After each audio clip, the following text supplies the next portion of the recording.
Parmi les melachot de Shabbat, il y a bien sûr l'interdiction de les accomplir, de les faire. Nos sages ont ajouté une seconde interdiction, c'est de profiter du fruit d'une melacha qui aurait été faite même par inadvertance. Exemple tout simple. Pendant Shabbat, vous rentrez dans la salle de bain, dans les toilettes. Et malheureusement, on a le réflexe d'appuyer sur l'interrupteur, la lumière s'allume. Donc par inadvertance, on a transgressé l'interdiction d'allumer. Dans ces toilettes, dans cette salle de bain, il y a, disons, un livre. Je voudrais lire quelque chose. Si, sans la lumière, il était impossible de lire, il me sera interdit de lire à la lumière qui a été allumée par inadvertance. Donc, on peut bien sûr utiliser la salle de bain, on peut utiliser les toilettes, mais pas tirer profit de la lumière qui a été allumée, Beissour, c'était une interdiction, même Béchogeg, même par inadvertance. Pour un second exemple, je vois un jour une personne, pas très au courant des halachot de Shabbat, tout content de préparer du thé à la famille dans laquelle il était invité.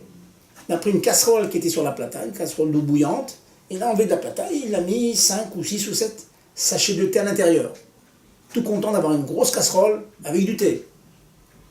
Le thé qui a été mis dans la casserole, qui était sur le feu, donc c'est un kéli rishon, le premier kéli qui était sur le feu a la force de cuire les feuilles de thé.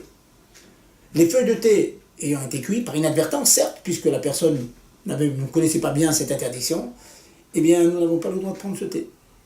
Il faudra le boire Motsai Shabbat, on n'a pas gagné grand-chose. Voilà deux exemples où le fait de faire une melacha, même par inadvertance, soit par réflexe, activité réflexe, soit par ignorance de la halacha, c'est considéré comme shogeg, comme inadvertance, mais malgré tout, c'est interdit d'en profiter pendant Shabbat. Il sera permis d'en profiter que après Shabbat. Un cas intéressant, qu'il est bon de souligner, si la melacha se fait, non pas béchogeg, mais accidentellement, béhonès.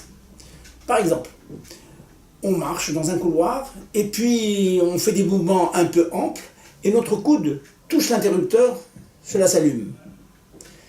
Là, c'est un cas vraiment de force majeure, parce qu'à aucun moment la personne ne voulait allumer.